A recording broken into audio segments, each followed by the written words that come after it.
After a long-lasting marathon talks, Iran and the P5+1 countries, consisting of the US, Britain, France, Russia, China and Germany, agreed on a final nuclear deal on July 14 in Vienna. The deal suggests Iran to curb its nuclear program in exchange with the removal of UN sanctions and arms embargo over the country.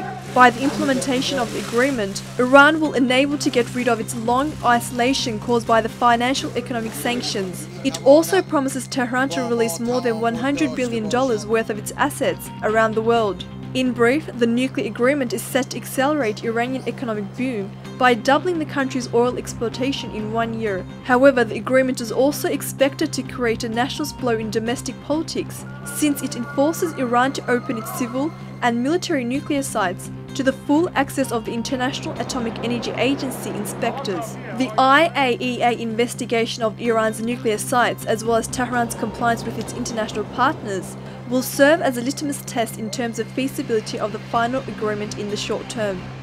A final nuclear deal might be said to provide Tehran a legitimate base in relations with its Middle Eastern neighbors, such as Saudi Arabia, Turkey and Israel, which have been essentially opposing a nuclear-armed Iran. On the other hand, Iran may further increase political and military presence by using its already surging geopolitical influence in the region.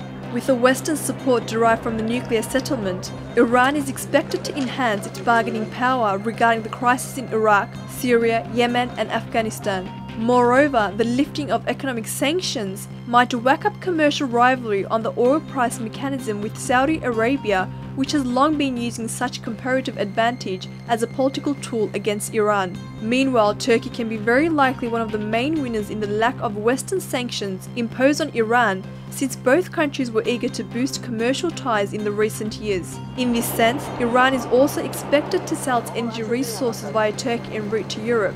However, Israel's nihilist political discourse considering a nuclear deal with Iran still undermines the regional security, as it triggers a conventional security dilemma between Tehran and Tel Aviv. The final nuclear agreement will end a 12 years of standoff between Tehran and the West. This is to say, Iran will reintegrate it to the global political economic system, which was interrupted by the 1979 revolution. In this context, Iran and the US regard a final nuclear agreement which could help ease the decades-old political and military tensions that have soared since 1979. But both countries will be constrained as they need a parliamentary approval of the nuclear deal.